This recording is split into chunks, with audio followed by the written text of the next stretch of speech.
पूर्वांचल का वो डॉन जिसके नाम से थर्राते थे लोग।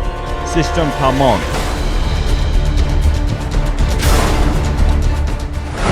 अपराध की दुनिया का वो था खिलाड़ी।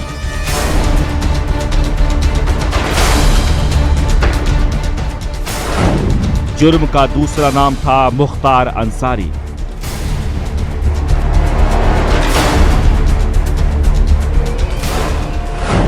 मगर अब खत्म हुआ खौफ का खेल।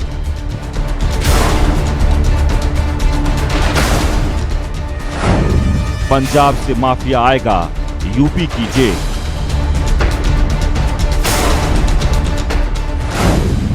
मुख्तार का खेल खल्लास।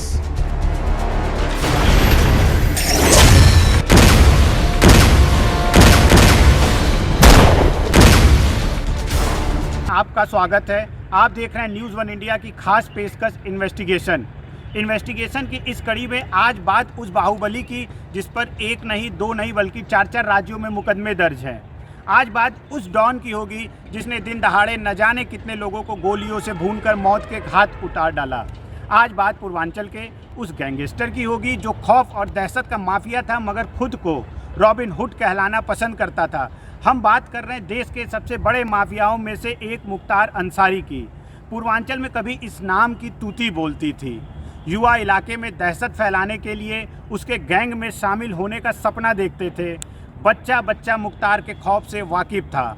आलम तो ये था कि सियासी दुनिया से जुड़े लोग भी मुख्तार को सलाम करते। मैं हूं खलनायक। ठेका पट्टों पर कब्जा करना, जमीन के मामलों में हेराफेरी और राजनीतिक हत्याएं करवाना मुख्तार के लिए बाएं हाथ का खेल माना जाता था। सरकार किसी की भी हो, सिस्टम में कोई बैठा हो, मगर पूर्वांचल की सियासत का रास्ता मुख्तार के महल से होकर गुजरता था।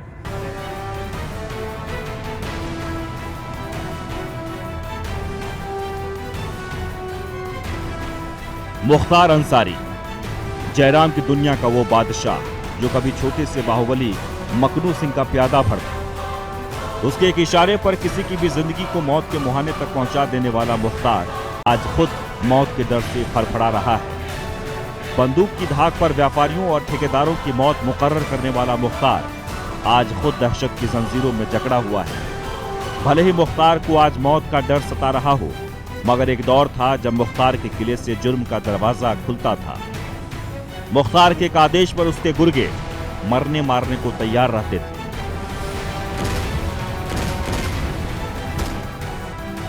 मुख्तार अंसारी अपराध की दुनिया का ऐसा नाम जो कभी दहशत का ही दूसरा नाम था, मगर ये नाम रातों रात ही अपराध की दुनिया का मुख्तार नहीं बना। 70 के दशक में बाहुबली मकनू के इशारे पर कानून व्यवस्था को आईना दिखाने वाला मुख्तार 80 का दशक आते आते खुद बाहुबली बनने की राह पर उतर चुका था।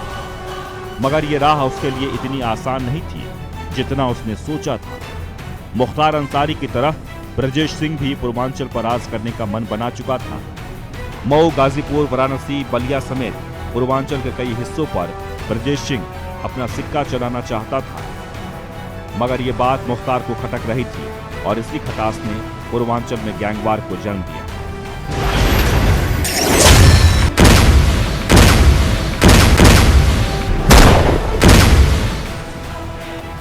अपना वजूद कायम करने के लिए दोनों के बीच गैंगवार होने लगी। गोलियों की तड़तड़ाहट से आए दिन पूर्वांचल गूंज उठता था। आलम यह था कि जयराम की दुनिया में पेंट बनाने के लिए मुख्तार ने पॉलिटिक्स में भी एंट्री मारी। आपराधिक जड़ों को राजनीति से सींचने के लिए मुख्तार ने न सिर्फ 1995 में विधानसभा चुनाव लड़ा बल्कि इसे जीता भी। राजनीतिक संरक्षण पाने के बाद मुख्तार की सल्तनत का दायरा बढ़ता चला गया।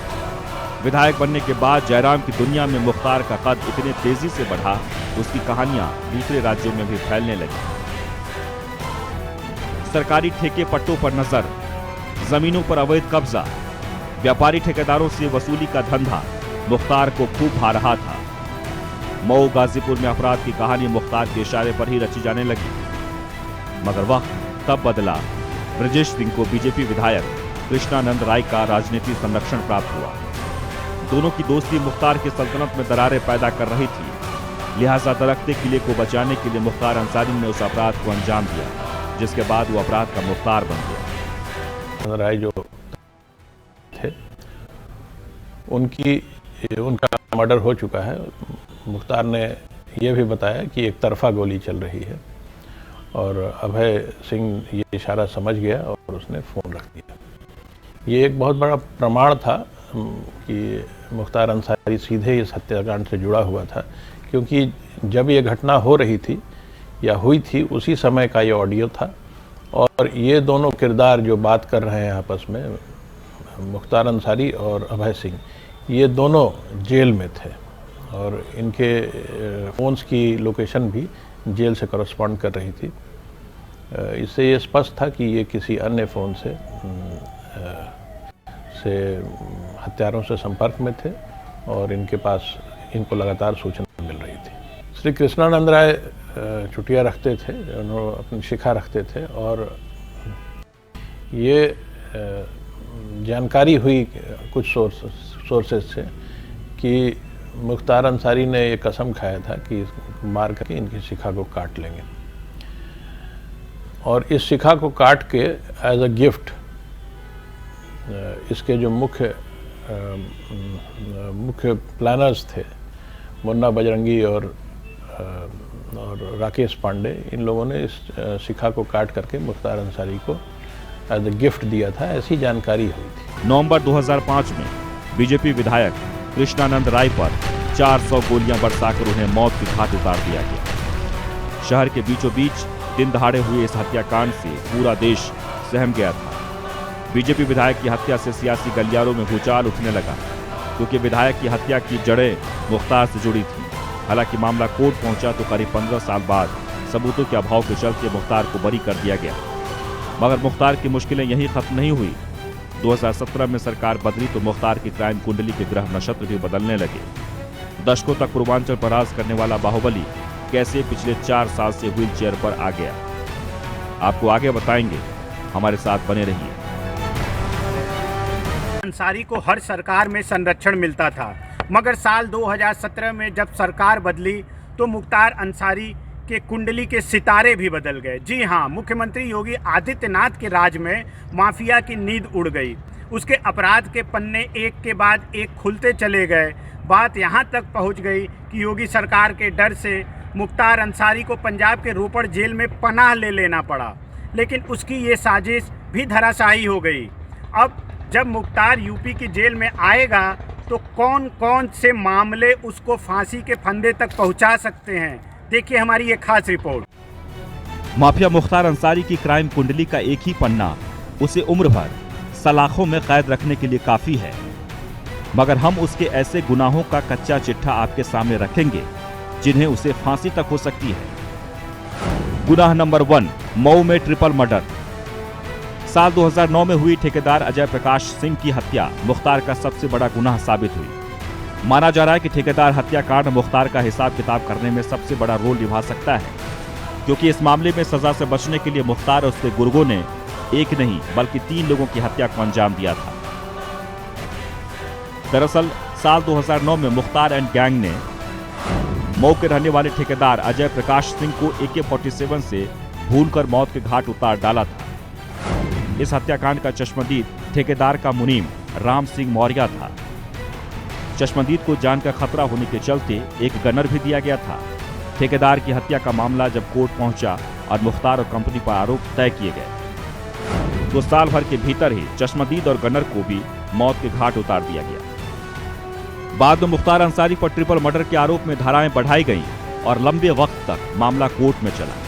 साल 2009 में हुए ठेकेदार हत्याकांड बाहुबली मुख्तार अंसारी की रिहाई के बीच सबसे बड़ी अड़चन बना हुआ है।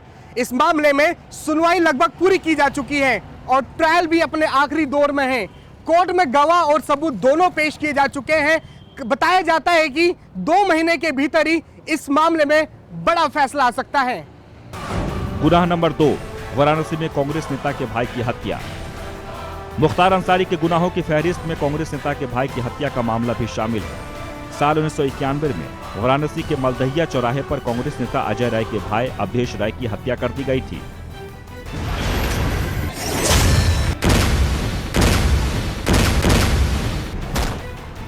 हत्या के वक्त अजय राय मौके पर मौजूद थे। मामले में अजय राय ने मुख्तार अंसारी समेत 5 लोगों के खिलाफ नामजद मामला दर्ज करवाया था। इसी मामले की सुनवाई के दौरान 2007 में कोर्ट परिसर में बम धमाका हुआ था। बम धमाके के बाद 2008 में हाईकोर्ट ने मामले की सुनवाई पर रोक लगा दी थी। 6 साल बाद 2014 में फिर से मामले की सुनवाई शुरू हुई। फिलहाल मामला कोर्ट में विचाराधीन है। इस मामले में मुख्तार अंसारी को उम्र कैद की सजा हो सकती है। भाई की घटना हुई अयोध्या की, उसमें हम लोग पूरी ताकत के साथ खड़े हैं, लगे हैं और न्यायपालिका के ऊपर हम सबका विश्वास है और न्यायपालिका हमें न्याय निश्चित तौर से देगी। हमारे परिवार को, उस मुख्तार अंसारी को सजा होगी।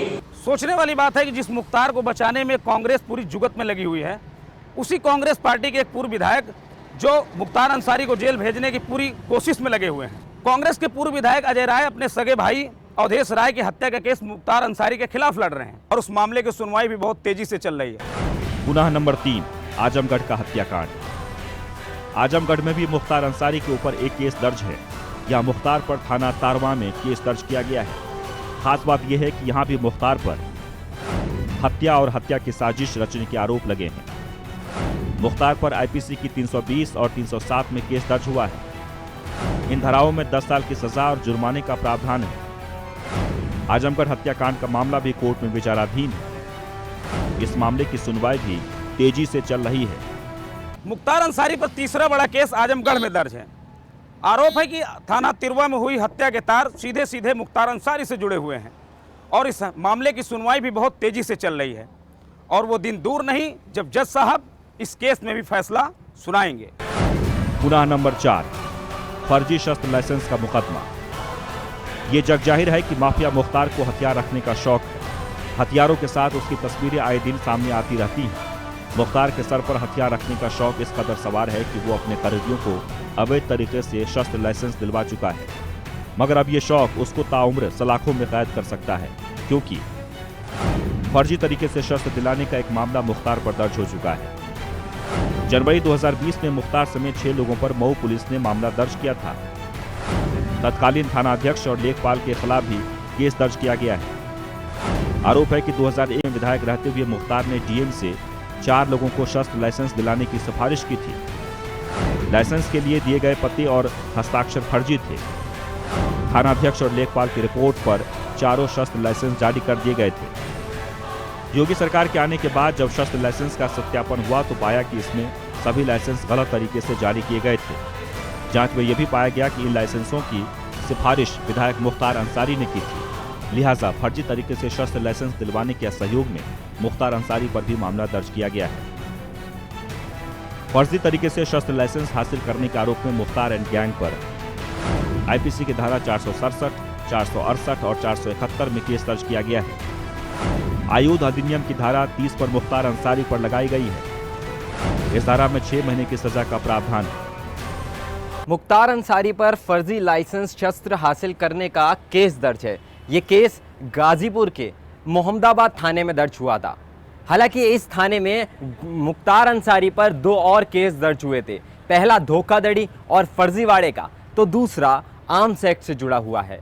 हालांकि इस केस में अदालत से आरोप सिद्ध होना अभी बाकी है। गुनाह नंबर 5, गाजीपुर में मर्डर का मामला। मुख्तार अंसारी पर 2010 में राम सिंह मौर्य और उसकी सुरक्षा में लगे गनर की हत्या का भी आरोप लगा है। दरअसल राम सिंह मुख्तार के खिलाफ चल रहे एक मामले में गवाह था। लिहाजा आरोप है कि गवाह को रास्ते से हटाने के लिए मुख्तार ने गवाह और उसके गनर को मौत के घाट उतार दिया। गाजीपुर के मोहम्मदाबाद में मुख्तार पर मामला दर्ज हुआ। हत्या और हत्या की साजिश रचने का आरोप लगा। इस मामले में मुख्तार पर आईपीसी की धारा 302 और 307 के तहत मुकदमा लिखा गया। अगर मुख्तार अंसारी दोषी साबित होता है तो उसे फांसी की सजा भी हो सकती है। कोर्ट में ट्रायल लगभग पूरा हो चुका है। फैसला जल्द आने की उम्मीद है। गाजीपुर के मोहम्मदाबाद थाने में भी मुख्तार अंसारी पर हत्या के एक मामले में एफआईआर दर्ज है। इस केस की प्रक्रिया साल 2010 से जारी है, जहां मुख्तार पर हत्या का प्रयास करने के मामले में केस दर्ज किया गया था। हालांकि इस मामले में मुख्य आरोपी सोनू यादव बरी हो चुका है, मगर मुख्तार का मामला अभी भी ट्रायल पर है। माना जा रहा है कि इस केस में भी मुख्तार को सजा हो सकती है। गाजीपुर के मोहम्मदाबाद में भी बाहुबली मुख्तार अंसारी के ऊपर एक एफआईआर दर्ज है। और इस केस की प्रक्रिया साल 2010 से जारी है। बताया जाता है कि मोहम्मदाबाद में बाहुबली मुख्तार अंसारी के ऊपर हत्या का प्रयास करने के मामले में एफआईआर दर्ज की गई थी। हालांकि इस केस का जो मुख्य आरोपी है सोनू यादव, वो बरी हो चुका है, लेकिन बाहुबली मुख्तार अंसारी का ट्रायल अभी बाकी है। माना जा रहा है कि इस मामले में भी बाहुबली मुख्तार अंसारी के ऊपर सजा का ऐलान हो सकता है।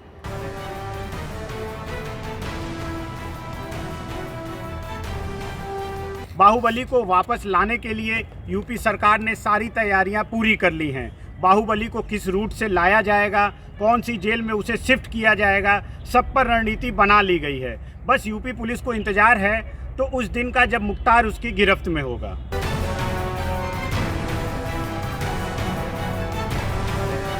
पूर्वांचल का माफिया मुख्तार, जिसकी दहशत से कभी पूरा पूर्वांचल कांप उठता था, आज वो माफिया उत्तर प्रदेश आने से कांप रहा है। गैंगस्टर विकास दुबे की मौत के बाद मुख्तार अंसारी को भी डर है कि कहीं पंजाब से यूपी ले जाते वक्त उसका भी एनकाउंटर न हो जाए।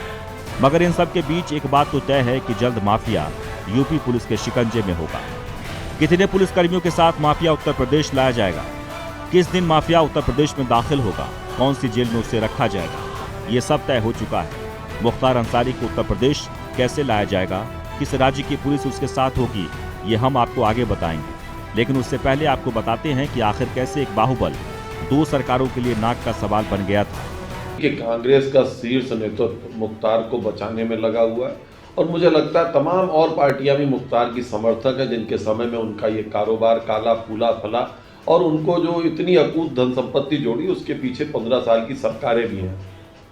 कांग्रेस का शीर्ष नेतृत्व खास करके प्रियंका गांधी वाड्रा वो लगे हुए हैं कि वो मुख्तार को वहां से यहाँ नहीं लाया जा सके। पंजाब सरकार सुप्रीम कोर्ट में भी तरह तरह की दलील दे रही है और वहां की विपक्षी पार्टियों ने भी अब ये स्वर फूटने लगा है कि मुख्तार के आतंक का दुरुपयोग पंजाब में आने वाले चुनाव में कैप्टन अमरिंदर सिंह की सरकार करने वाली है, इसलिए भी मुख्तार को वहां रोकने की साजिश रची जा रही है। दरअसल मोहाली के एक व्यापारी को धमकी देने के मामले में मुख्तार अंसारी 2019 से पंजाब की रोपड़ जेल में बंद है। साल 2019 में मुख्तार अंसारी के खिलाफ पंजाब में एक केस दर्ज हुआ। मोहाली के बिजनेसमैन ने मुख्तार के खिलाफ रिपोर्ट लिखवाई। बिजनेसमैन ने आरोप लगाया कि मुख्तार ने फोन पर उससे 10 करोड़ की रंगदारी की मांग की है। मामले की जांच के लिए पंजाब पुलिस यूपी आई और पूछताछ के लिए मुख्तार को पंजाब ले गई। कुछ समय बाद यूपी सरकार ने मुख्तार अंसारी को वापस यूपी लाने की मांग की तो पंजाब सरकार ने यह कहते हुए मना कर दिया कि मुख्तार का स्वास्थ्य बेहद खराब है, लिहाजा उसे उत्तर प्रदेश नहीं भेजा जा सकता। तमाम तर्कों के बावजूद जब पंजाब सरकार ने एक नहीं मानी तो यूपी सरकार को सुप्रीम कोर्ट जाना पड़ा, जहां दोनों राज्यों की सरकारों के बीच मुख्तार पर लंबी जिरह चली। बाद में सुप्रीम कोर्ट ने पंजाब सरकार को आदेश दिए कि मुख्तार जल्द से जल्द यूपी पुलिस को सौंपा जाए। ये लग रहा है कि वहाँ की जो सरकार है कांग्रेस की, उसको बार बार बचाने की कोशिश कर रही है, हर तरह से मदद कर रही है वहाँ पर कांग्रेस सरकार। क्या लगता है न्याय मिल जाएगा या नए नए पत्रे से ये बसता रहेगा? आप देखिए, पैतरा अपना करते रहें, उसमें कोई बात नहीं है, लेकिन उनको उत्तर प्रदेश आना पड़ेगा। कहा कि सारी केस मुकदमा उत्तर प्रदेश में है, तो उत्तर प्रदेश के जितने लोग हैं, जितने लोगों के साथ ये अन्याय किए हैं, उन लोगों को न्याय मिलना चाहिए। सुप्रीम कोर्ट ने 10 अप्रैल से पहले मुख्तार को यूपी वापस लाने के आदेश दिए हैं। इस आदेश की कॉपी इलाहाबाद कोर्ट भी पहुंच चुकी है। उसके लिए बांदा और इलाहाबाद की जेलें तैयार की जा चुकी हैं, मगर सूत्रों की माने तो मुख्तार को रोपड़ जेल से बांदा जेल में शिफ्ट किया जा सकता है। कहा जा रहा है कि पंजाब पुलिस ही मुख्तार को बांदा जेल में दाखिल कराएगी। इसे लेकर बांदा जेल प्रशासन ने अपनी तैयारियां पूरी भी कर ली हैं। जेल के बाहर सुरक्षा के कड़े बंदोबस्त किए जा चुके हैं। मुख्तार को अलग सेल में रखा जाएगा। बांदा जेल में ट्रांसफर के बाद मुख्तार को इलाहाबाद एमपी एमएलए कोर्ट में पेश किया जाएगा। पेशी के बाद कोर्ट निर्णय करेगा कि मुख्तार को किस जेल में रखा जाएगा। बहरहाल मुख्तार अंसारी के आने की सारी तैयारियां हो चुकी हैं। जल्द ही मुख्तार को इलाहाबाद कोर्ट में पेश किया जाएगा ताकि उस पर चल रहे मामलों की सुनवाई पूरी हो सके और जल्द से जल्द मुख्तारनामा का अंत किया जा सके।